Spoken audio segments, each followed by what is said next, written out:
그래서 10절까지의 말씀 한 절씩 교독합니다.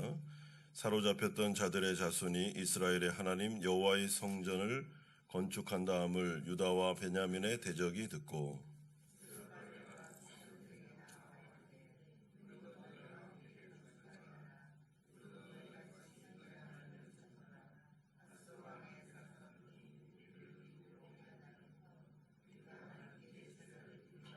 스룹바벨과 예수아와 기타 이스라엘 족장들이 이르되 우리 하나님의 성전을 건축하는데 너희는 우리와 상관이 없느니라. 바사왕 고레스가 우리에게 명령하신 대로 우리가 이스라엘의 하나님 여호와를 위하여 홀로 건축하리라 하였더니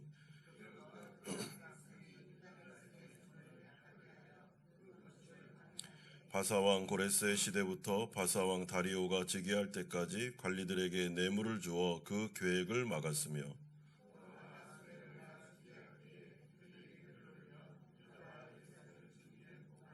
아닥사스다 때에 비슬람과 미드르닷과 다부엘과 그의 동료들이 바사왕 아닥사스다에게 글을 올렸으니 그 글은 아람 문자와 아람 방언으로 써서 진술하였더라.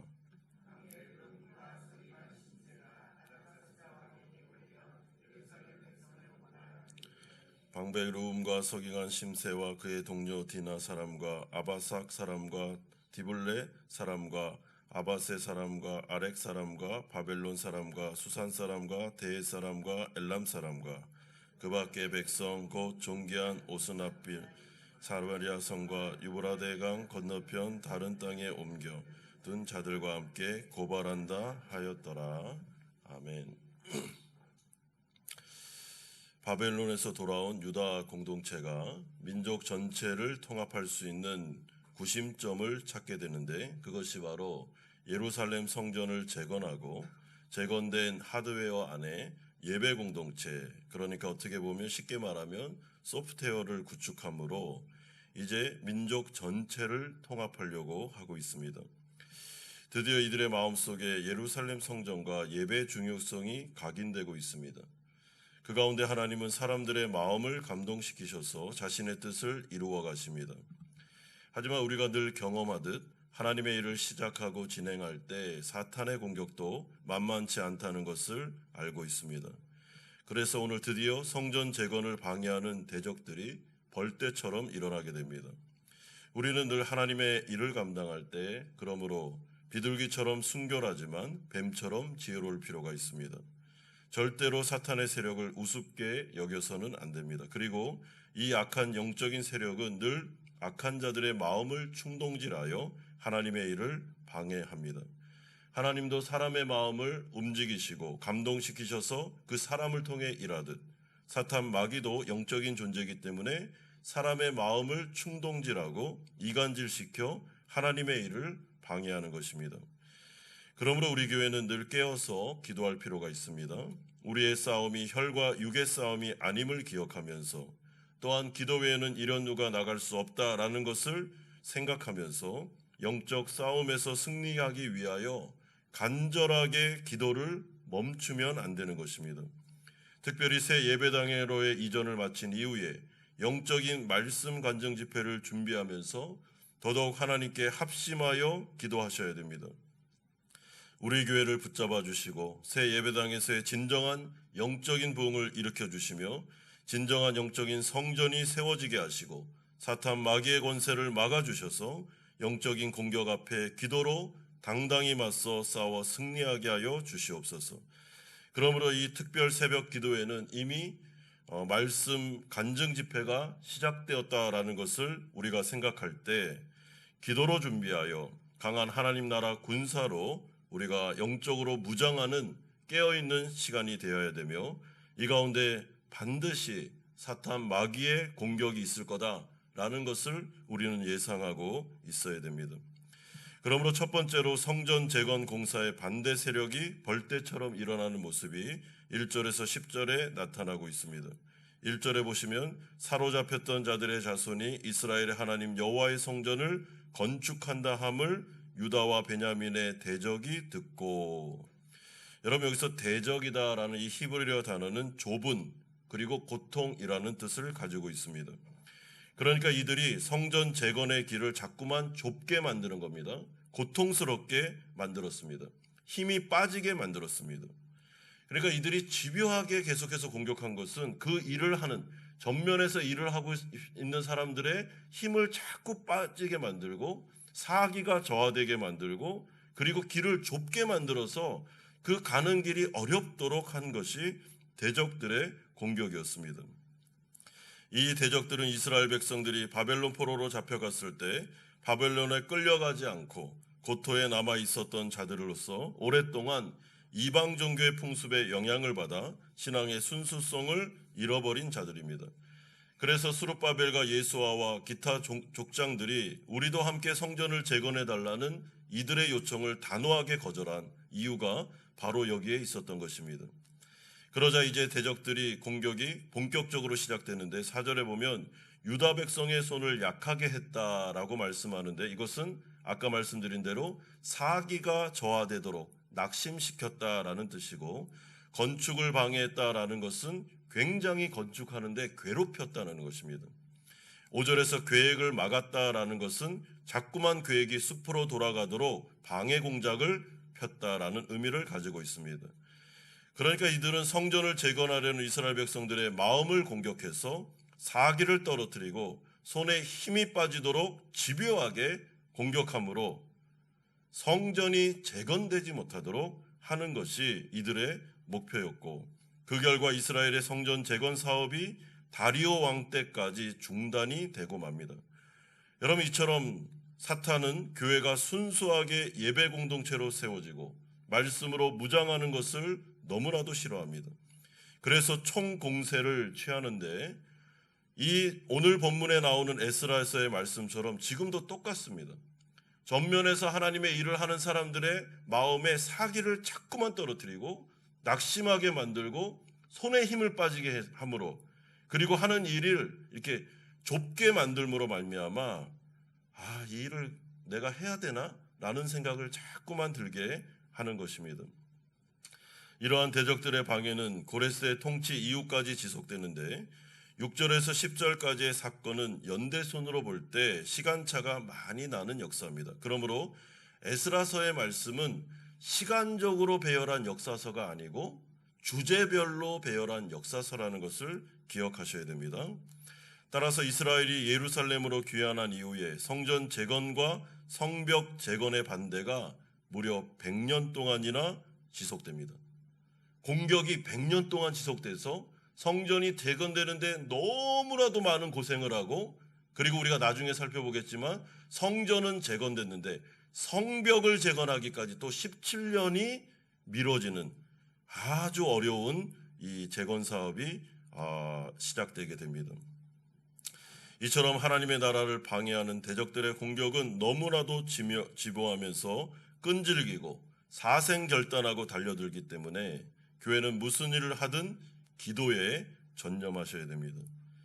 하지만 우리에게 위로의 말씀도 있는데 5절에 기록된 것처럼 이런 아무리 벌떼처럼 일어난 공격이라 할지라도 하나님이 정해놓은 딱 시간대에만 이 공격이 이루어지지 하나님께서 허락하지 않으면 그 공격은 이루어질 수가 없습니다. 그러므로 5절에 바사왕 고레스의 시대부터 바사왕 다리오가 즉위할 때까지 그때까지만 딱 공격을 허락하시게 되는 것이죠. 따라서 대적들의 방해가 일시적으로는 성강처럼 보여도 결국에는 하나님의 역사가 중단되지 않고 하나님의 뜻대로 모든 성전이 재건되고 성벽이 세워지게 됩니다. 여러분, 저는 요즘 교회 이전 준비를 하고 실행에 옮기면서 또한 이전을 마감하는 시점에서 교회를 세운다는 것 또한 교회다운 교회, 예배다운 예배를 세운다는 것이 얼마나 어려운 일인지를 새삼 깨닫고 있습니다. 에스라서에 기록된 엄청난 반대와 박해와 공격을 보십시오. 여러분, 교회를 세우는 것 쉬운 일이 아닙니다. 교회 예배당을 이전하는 문제도 어려웠지만 이제 이 가운데 예배를 세우고 말씀을 세우고 영적인 부흥으로 나아갈 때 사탄 마귀가 좋아하겠습니까? 반드시 공격합니다. 그런데 에스라에서에 기록된 엄청난 반대와 박해와 공격 가운데 그럼에도 불구하고 하나님께서 이 100년의 기간 동안 하신 일이 있는데 이 공격에도 불구하고 성전 재건 사업이 이루어질 뿐만 아니라 하나님께서는 이 일을 통해서 이스라엘 백성들을 연단하시고 새롭게 하심으로 말미암아 그들의 신앙이 더욱더 강건해지는 모습을 보게 됩니다. 낙심과 일어남이 계속 반복해서 나타나지만 그럼에도 불구하고 이 이스라엘 백성들의 마음이 심지가 굳어지면서 신앙이 강해지면서 끝내 성전 재건, 성벽 재건을 완료할 뿐만 아니라 그 가운데 엄청난 말씀의 부흥의 역사를 이루게 되는 것입니다. 그러므로 두 번째로 대적자들이 아닥사스다 왕에게 고발하는 장면이 11절에서 16절에 나타나고 있습니다. 11절에 보시면 아닥사스다 왕에게 올린 그 글의 초본은 이러하니 강 건너편에 있는 신하들. 여러분, 이런 수룹바벨과 예수아에게 성전 재건에 자신들을 동참시켜 달라고 말했던 자들이고 그 거절의 의사를 듣게 되자 반대 세력으로 변하고 맙니다. 우리가 이러한 모습을 볼 때 사실 이 사람들의 마음이 바뀌었다고 보면 안 됩니다. 마음이 바뀐 게 아니고 애초부터 이들은 순수하게 신앙 공동체를 회복하는 일에 마음이 별로 없었습니다. 그러면 왜 이 성전 재건 사업에 우리를 동참시켜 달라고 했습니까? 그들은 이 일을 통해서 이스라엘 공동체 안에서 뭔가 한 자리를 차지하고 다른 의도를 가지고 인간적인 생각을 가지고 내가 어떤 높은 위치에 올라가려는 생각을 가지고 이런 제안을 했던 것이죠. 그러니까 순수한 성전 재건이나 말씀 공동체 회복에는 별 관심이 없었기 때문에 자신의 뜻이 좌절되니까 바로 어떻게 됩니까? 대적자로 변화되는 것입니다. 만약에 순수한 말씀 공동체 회복을 원했다면 거절당했을 때 겸손하게 그것을 받아들이고 어떻게 해요? 뒤에서 기도해 줬겠죠.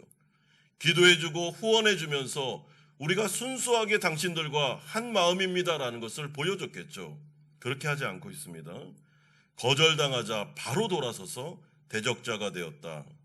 이것은 애초부터 이들의 마음속에는 하나님의 교회에 대한 그런 애정과 그런 마음이 없이 자기 자신을 높이고자 하는 마음이 있었다는 것을 알게 됩니다. 11절에서 16절까지의 고소의 내용이 나오는데 이제 왕은 아시기를 바라고 결국 왕에게 손해가 될 것임으로 말미암아 이 패역한 반역하는 자들을 절대로 이 성전이 건축되지 못하도록 해야 됩니다 라는 것을 아닥사스다 왕에게 말하면서 그를 매수하고 있습니다. 하지만 이 모든 것들은 다 거짓말이었습니다. 이들은 거짓말을 꾸며서 아닥사스다 왕을 매수하고 있으며 인신공격하고 있으며 왜곡과 속임수와 아부와 아첨 등을 통해 이 모든 사업이 중단되도록 하고 있는 것입니다. 그러므로 교회가 기억해야 되는 것, 뱀처럼 지혜로울 필요가 있는 것은 항상 교회를 방해하고 어렵게 만드는 자들은 늘 거짓말, 아첨과 그리고 속임수와 그리고 뭔가가 틀린 말을 하면서 마음을 어렵게 하고 힘들게 한다는 사실입니다. 그러므로 세 번째로 이 말을 들은 아닥사스다 왕이 예상치 않게 그 말을 듣고 중단하라는 명령을 내리는 장면이 17절에서 24절에 나타나고 있습니다. 여러분, 고소가 효과를 발휘했습니다. 그리고 17절은 이 대적자들의 이름까지 언급됩니다. 왕이 방객 루흠과 서기관 심세와 사마리아에 거주하는 그들 동관들과 강 건너편 다른 땅 백성에게 조소를 내리니 일렀으되 너희는 평안할지어다. 너희는 이 일을 진행하라 라는 뜻밖의 성벽 재건 명령이 내려지고 있습니다. 여러분, 에스더서를 보실 때 성전 재건과 성벽 재건을 분리해서 보셔야 됩니다. 그러므로 이 말이 공포된 다음에 이제 성전이 완성된 다음에 성벽이 재건되는 공사가 무려 17년 동안 중단되고 있습니다. 그러니까 전체적으로는 100년 중단됐지만 성벽 재건은 17년입니다. 이에 이스라엘 귀한 공동체는 무려 17년 동안이라는 세월 동안 큰 어려움을 겪게 되고 큰 대가를 치르게 됩니다. 그리고 이스라엘 백성들은 이 긴 세월을 믿음으로 견디고 몸과 마음이 지치기도 하며 이 가운데 하나님을 의지하며 나아가는 가운데 여러 가지 공격들과 어려움을 감수하게 됩니다. 그러나 그럼에도 불구하고 이 귀한 공동체가 결론적으로만 말씀드리면 어떻게 됐습니까? 성전과 성벽은 재건됩니다. 그리고 이스라엘 백성들이 겸손해집니다. 낮아집니다. 그리고 신앙적으로는 더 강해집니다. 그리고 내일 우리가 살펴볼 텐데 드디어 에스라가 일어나면서 엄청난 말씀의 부흥의 역사가 그 가운데 임하게 됩니다. 여러분, 고난과 어려움과 수많은 반대와 박해를 견디고 신앙이 견고해진 사람들은 어떻게 됩니까? 영적으로 겸손해지기 때문에 하나님의 말씀을 들을 때 그 말씀이 스파크가 일어나듯이 그 가운데 성령의 역사를 이루면서 이 엄청나게 고생했던 이 귀한 공동체 안에 어마어마한 부흥의 역사가 나타나고 기쁨의 역사가 나타나게 되는 것입니다. 내일 우리가 살펴볼 주제입니다. 그러므로 사랑하는 성도 여러분, 하나님께서 일을 진행하실 때 이것이 모두 다 교회의 일은 영적인 일이기 때문에 반대 세력이 일어날 수밖에 없는 것입니다.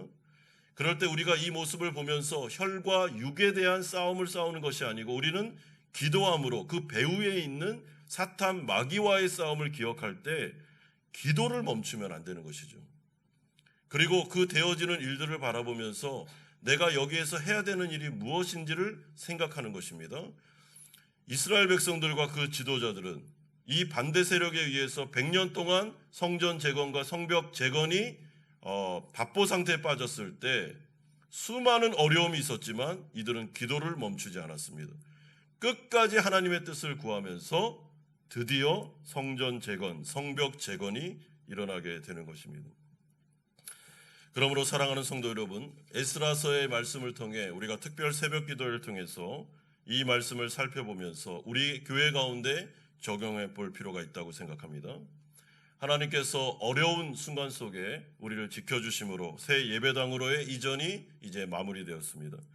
그리고 이 가운데 우리는 영적인 부흥을 위해서 귀한 목사님 모시고 이제 영적 부흥 간증 집회를 하려고 하고 있습니다. 그러면 한번 생각해 봅시다. 사탄 마귀가 좋아하겠습니까? 굉장히 안 좋아하죠. 당연히 안 좋아하는 것은 안 좋아하지 않겠습니까? 그러면 이럴 때 우리가 뭘 해야 되겠습니까? 기도 외에는 이런 유가 나갈 수 없느니라. 기도하는 것입니다. 제가 어제 그 정상률 목사님 이렇게 카톡을 하는데 그 목사님하고 여러 번 카톡을 했는데요. 정상률 목사님이 저한테 계속 반복적으로 요청하신 게 있습니다. 그게 뭐냐면 목사님 기도가 중요합니다. 기도를 해주셔야 됩니다. 마산 3일교회가 이 부흥 집회를 위해서 기도하고 있습니다. 한마음교회도 기도해 주셔야 됩니다. 그래서 저희가 특세를 하고 있습니다. 기도하고 있습니다. 그랬더니 기도보다 중요한 게 없습니다. 꼭 기도해 주십시오. 라고 몇 번이고 당부를 하셨습니다. 그렇죠. 기도 외에는 이런 유가 나갈 수 없습니다. 그러므로 오늘 이 시간에 우리가 또 한마음으로 기도했으면 좋겠습니다. 말씀을 전할 목사님뿐만 아니라 이 말씀을 듣는 우리의 마음이 옥토가 될 수 있도록 너무 분주하지 않도록 우리 아까 찬양 인도자가 말했던 것처럼 프로그램과 이벤트가 아니라 그냥 우리에게 또 주어진 뭐 한 번의 집회가 아니라 이 집회를 통해서 하나님이 나에게 말씀하시도록 내가 너무 분주하지 않고 이 부분에 다른 마음 먹지 말고 다른 생각 가지지 말고 말씀에 집중할 수 있도록 사탄 마귀가 우리를 흐트러뜨리고 우리의 생각을 분열시키고 우리의 사기를 저하시키고 길을 좁게 만든다 할지라도 살아계신 하나님을 의지하여 이번에 부흥 간증 집회 가운데 정말 우리에게 맞는 말씀을 하나님께서 들려달라고 우리의 마음밭이 준비되는 기도 해야 될 것입니다. 이런 은혜가 이번 부흥 간증 집회 가운데 한마음교회 안에 우리 성도님들 마음속에 임하기를 주 예수 그리스도의 이름으로 축원드립니다.